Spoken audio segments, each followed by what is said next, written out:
Today has been a very eventful day because not only did we learn about Bushi's kinky side, they unbanned Hamiel, they turned Ashura Kaiser into a waifu, and hamsters are quite literally ruling the world.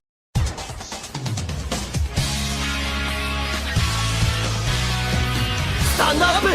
Vanguard! Hey Cardfighters, welcome back to another Cardfight update, and yes, as the intro tells us, there's a lot to go over because we have quite a few new cards from all across the spectrum of Vanguard to talk about today. So without any further ado, let's just jump straight into these cards as we got a couple of new promos, a couple of new releases, and of course a complete overview of one new clan, which is of course Pale Moon. So without any further ado, let's jump straight into these brand new promos that got revealed, which we might or might not get into the English format, but I am very hopeful that we're probably gonna get these two. Because first off, we have a brand new Link Joker promo that might sound very promising on the surface, but once you dissect the card a bit, you understand and realize that the card is probably not as relevant as you might initially think, as we first got this grade 2 Lady Battler of the Black Dwarf. And this Lady Battler has the effect, although when this unit is rode upon by a grade 3 with Messiah in its card name, search your deck for up to one grade 3 with a different card name as your Vanguard, reveal it, put it into your hand, and shuffle your deck. So this is a 3+1 that searches for another grade 3. Now in the Messiah archetype, that's honestly not as terrible because we have two different Messiahs, which I believe both are being played because they both have a different role to fulfill. So if you ride one, you immediately search the other, which is nice. But it's a bit generic in the sense that it can search it out for any grade 3. So if you ride a Messiah on top of this, you can search out for any other supporting grade 3 that might be a solid beater. Sadly, Volko Goat is a grade 4. If it was a grade 3, this effect will probably be pretty insane. Now maybe this could apply for premium if there is a scenario where a Messiah deck is really good and it revolves around a specific supporting grade 3, or maybe a grade 3 you need to write in the later turns of your game plan, then this could come up, but I'm not really that familiar with the archetype to know how much impact this skill actually has. But then it has a secondary effect, which is auto rigor trickle. At the end of the battle this unit attacked. If this unit was not unlocked this turn, lock this unit. If this unit was unlocked this turn, cost counter +1 and retire this unit and draw 2 cards. So essentially what this skill means is that you attack with it, it locks itself, then you can unlock it with Messiahs and then attack again, and then it'll use the secondary part that it retires itself to draw 2 cards. Or you call it locked, it unlocks, attacks, and then immediately retires itself to draw the cards. Now that sounds pretty good because it's a self-locker, so that enables multi-attacking and it draws you 2 cards on top of everything. But once you see this card in the full scope of everything, you realize that this skill is actually not really gonna cut it, because we already have multiple self-locker multi-attack enablers within Link Joker for Messiahs, and the trade-off that this card has over that the draws card is that you lose power. Like Fencer gets extra power, which means it can hit without being on the force marker, so you can distribute your markers a bit easier if you have something that does need the force marker. In this case, this unit needs the force marker to hit on its own, which can be a bit awkward. But also the draw power behind this card isn't that ideal in the sense that you don't necessarily generate more resources than you put into the effect, because you will lose this card and you pay a counterblast. And counterblast, in my opinion, is always equal to at least 1 draw. So if you do the math, it's basically an equal trade. You trade in resources equivalent to 2 cards to gain 2 cards. But you can make the assumption that actually right now counterblast 1 is honestly worth more than 1 card. So in that instance, you might not really get the value you want to get out of this skill. So Lady Battler of the Black Dwarf might on paper sound pretty promising because it's a self-locker, it can plus you, search as a grade 3 and whatnot, which sounds very nice. But I don't really think this card will actually see play if this card gets released in the English format. Now, a promo card that I do think is gonna see play is this brand new grade 1 for Great Nature, which is Hammsuke's classmate Mechanical Pencil Hemi. And Hemi has the following effect, which is auto on rigor trickle. When your Vanguard with Hammsuke in its card name is placed, cost counter +1 and put a card with Hammsuke in its card name from your drop on the bottom of your deck, draw a card. choose one of your Vanguards. Until the end of turn, it gets power plus 5k, and its drive increases or decreases to become 2. So this, in my opinion, is probably the best support card for Hammsuke right now after the initial release of extra support cards, because they have the Hamden grade 3, which can disappear right into the original grade 3 Hammsuke, but that Hammsuke will only have 1 drive check. Now, if you have this grade 1 accidentally or incidentally on the field, the moment you do the superior right and you're right on top of that grade 3, you can use her effect to count plus 1 and draw a card for free, essentially, because you use count plus 1 to put a card from your drop on the bottom of your deck. You draw a card, so that is somewhat equivalent to the count less, but on top of that, you give your Vanguard an extra 5k power, and you give them an extra drive check, because you turn their singular drive into twin drive. So this is what I meant with the Lady Battler example, that count plus 1 is maybe more equivalent than more than just 1 draw, because for 1 count less, this grade 1 not only draws you a card, but it gives your Vanguard an extra drive check, which is essentially another draw, and it gives it extra 5k power. So there's a lot more value behind the Counterblast. And also, by putting a Hammsuke card on the bottom of your deck, you set up for next turn if you go into the new Hamden again the following turn. And you might think to yourself, well, you need to have this specific grade 1 onto the board. Well, Hamden had the effect that you can superior call basically any Hammsuke card from your deck with a different name onto the field, and this has the Hammsuke name. So you can always set this up the moment you're gonna do your whole superior right shenanigans. So yeah, this grade 1 is going to be 100% included in the Hammsuke decks moving forward, and I hope that we're gonna see this card very soon for the English format as well, because that will probably make the Hammsuke Great Nature deck probably a lot more viable, and was already pretty decent, but with this card, probably a lot more. Now, with the promo cards out of the way, let's go over the new clan selection cards that have been revealed in the past few days. And we started with a brand new duo of cards for Mega Conley, as we have Mega Conley Battler S. And Battler S has the effect, although when this unit is placed on the rearguard circle, cost Soul Blast 1, your opponent chooses a card from their hand, calls it the rearguard circle as rest, they draw a card, and that called unit cannot stand during the next stand phase. Your opponent's card's auto abilities cannot activate from this call. So essentially, they do have a cycle, but they will have a card that doesn't really do anything, and it's also stuck there for an entire turn. So this can help you to clutter up their board.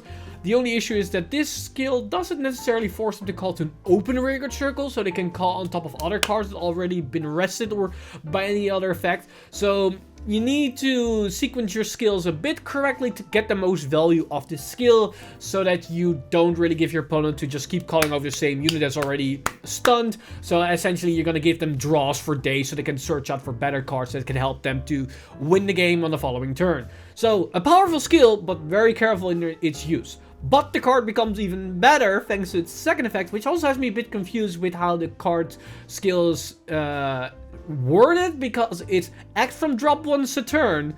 If your opponent has no stand units, discard a card from your hand, call this card to an open rearguard circle, and soul charge 1.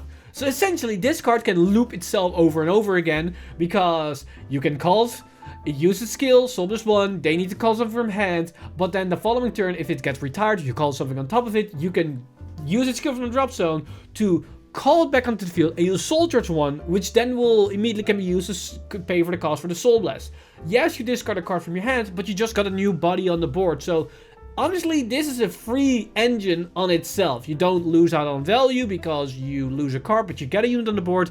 You Soul Blast 1, but you get the Soul Charge back, which honestly is pretty decent, pretty good, and it can be a very powerful tool in the right situation. But the thing is that confused me a bit about this card is the fact that the act from drop is once a turn.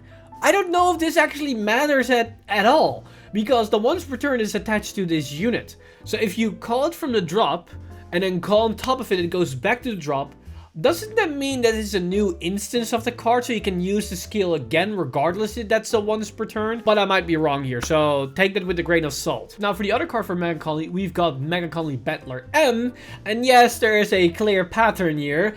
Its effect is, although when this unit is put into the Guardian Circle, this unit gets shield plus 5k until the end of the battle for every 2 of your opponent's rest units. So this can be a pretty sizable shield, especially if you're up against an Exo clan, so this can be nice for more defensive options. But it also has the effect, although when a unit is retired from the Guardian Circle, if your opponent has no stand units, call this card to an open rearguard circle and soul charge 1. So again, more free value, and I can see this being basically used on the last attack, and a lot of the times the last attack is the strongest, or at least that's ideally what you want to do.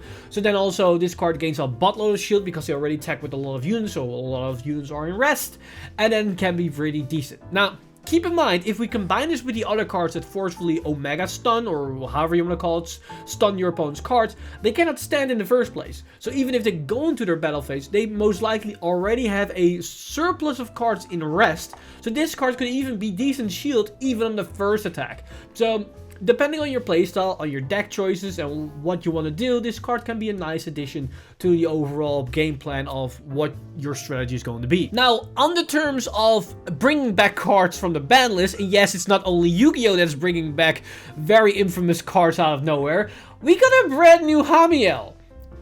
Not for Angel Feathers though, it's surprisingly for Narukami, as we've got Armor Break Dragon, one of Naoki's aces, and I can definitely see him doing this every single game, because Armor Break Dragon has the following skill: act from Vanguard Circle, cost, Counterblast, free, bind all of your opponent's front or rear guards, and this unit gets power plus 10k and critical plus 2 until the end of turn for each of your opponent's open front row rear guard circles. So essentially, in most instances, you're gonna snipe 2, and then it gets plus 20k and plus 4 critical.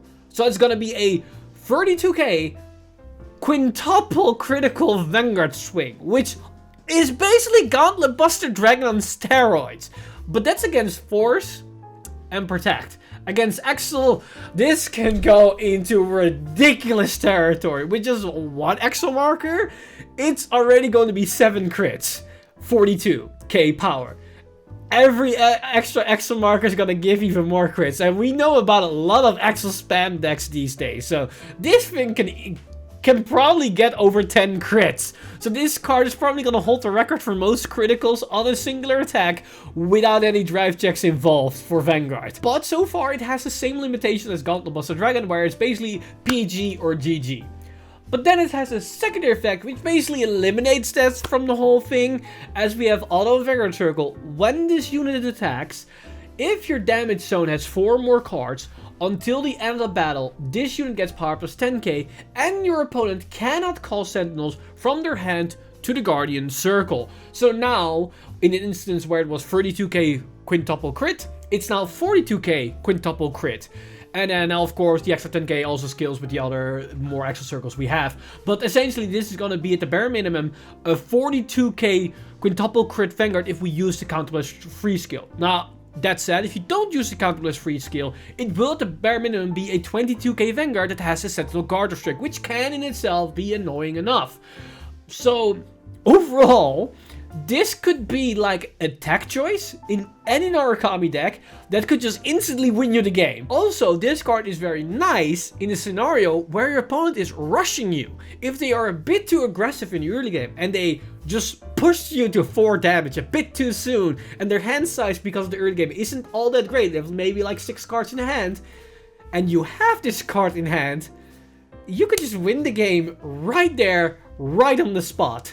So, Armor Break Dragon, yeah, pretty interesting card, and can be definitely very problematic going forward. But now we get to the big part of the video, and hopefully not in terms of time, because this video is already going pretty long, but we got all the reveals for Pale Moon, including the reprints, and it brings a very interesting new playstyle to the limelight, or should I say, the spotlight on the Pale Moon stage, as we got a brand new grade 1, which is Engaging Assistant, which has the effect, although when units placed on the Vanguard Circle or Rearguard Circle from hand, look at the top 5 cards from your deck, choose up to 1 grade 3 card from among them, put it into your soul, and shuffle your deck. So it's essentially a grade 3 S type of searcher, or somewhat similar to the Carol on Place effect that puts potentially a grade 3 in soul. This can set up your soul, which honestly isn't that terrible, as it can set up your Alice's or maybe other very important grade 3s, so that's fine.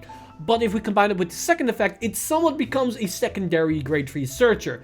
And it has the effect, act on rearguard circle, cost, retire this unit, choose a grade 3 card from your soul and put it into your hand. If your Vanguard is not Sword Magician Sarah, choose a card from your hand and discard it. So if we just look at the value of grabbing a grade 3 to hand, it essentially becomes a grade 3 searcher that is pretty good, because in the early game it can grab your grade 3 right target, it can even grab Heal Guardians, which can be nice.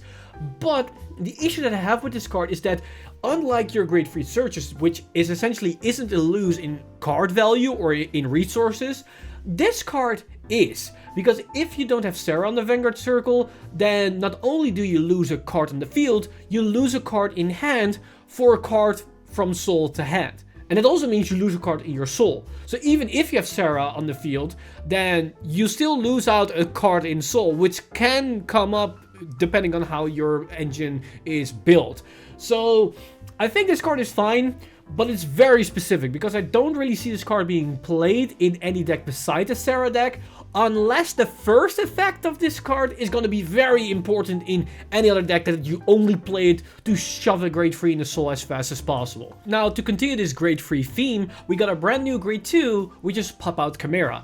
And Pop Out Chimera has the effect, continues on rearguard circle, deck, soul, and trigger zone. Yeah, that's quite a lot. This card gets grade +1. So it's a grade 3 in all those spaces. The only place where this thing is a grade 2 is in your damage zone, in your bind zone, in your drop zone, and in your hand.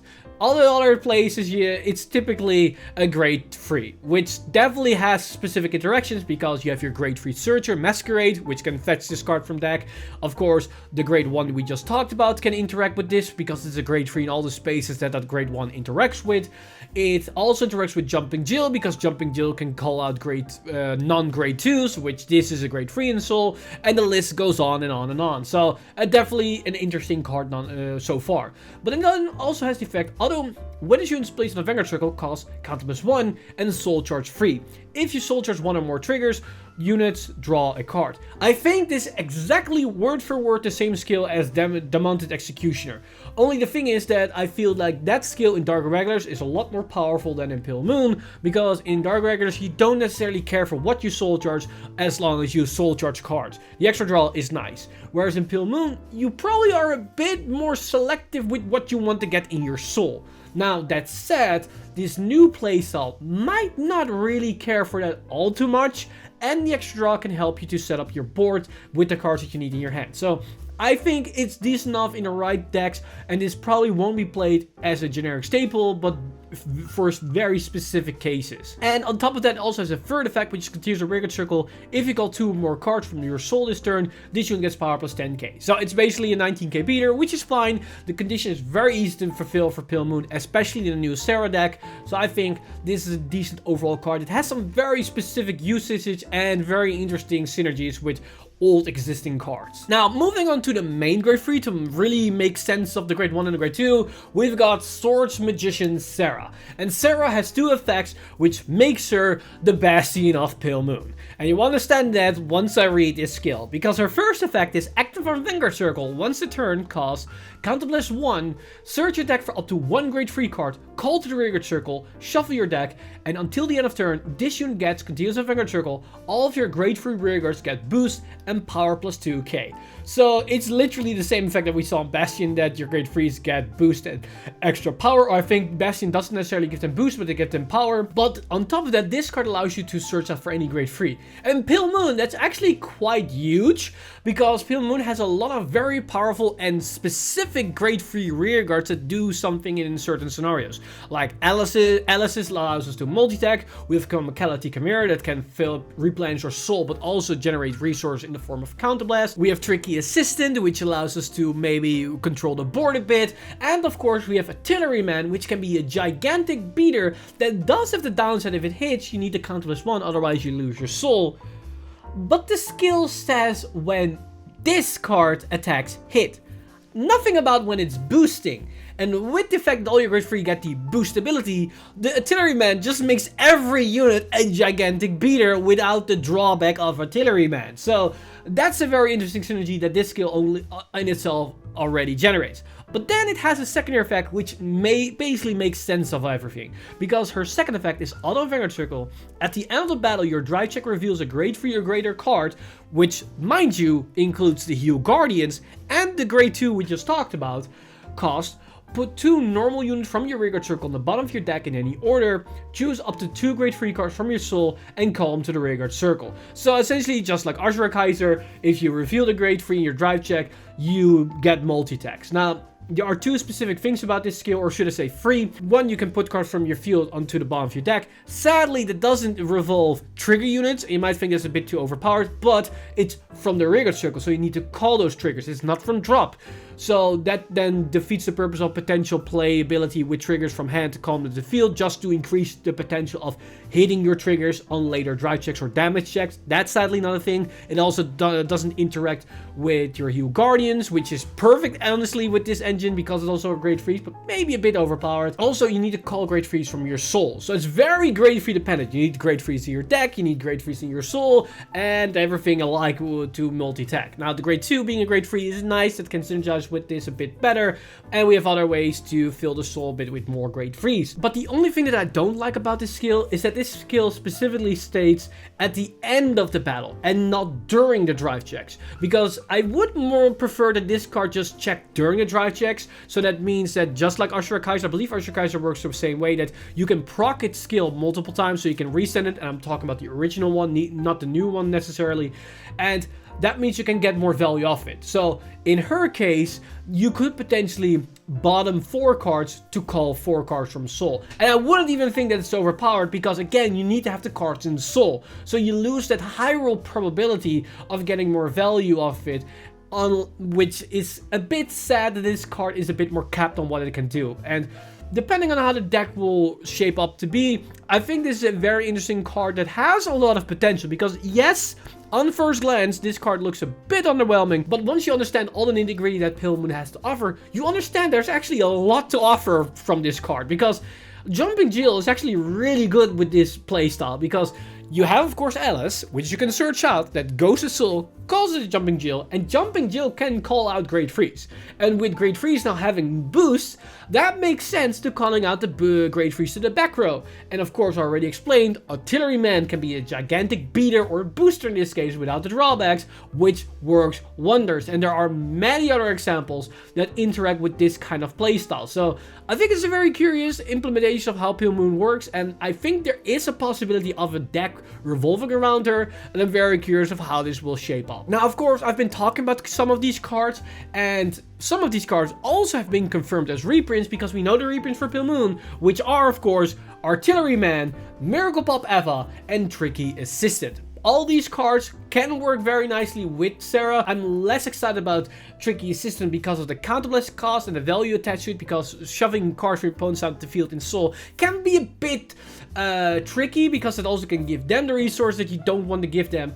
But Artilleryman and Eva have a lot of potential in this deck, especially Eva, because if you call Eva from the Soul, you basically get free value by either extending into more multi-attacks or doing more shenanigan things by drawing and soul charging, which then can set up for more multi-attacks, or can set up your Artilleryman to be even more powerful. So yeah, very nice reprints. Also, very interesting new archetype for Pale Moon. And with that said, that also is everything that I want to discuss today. We have a lot that we went over, as I explained in the intro, because we had 2 new promos, a duo of new cards from McMahon and Conley, which can be interesting. Of course, a brand new Hamiel for the clan that we did not expect, and of course the entire new package for Pale Moon. So with that all discussed, let me know all your thoughts in the comment section down below, as I'm very curious of what you guys think of these cards, as there's a lot to discuss. So let me know everything down below. But with that said, I want to give a huge shout out to my Patreon supporters over at patreon.com/FrankenInsider. You guys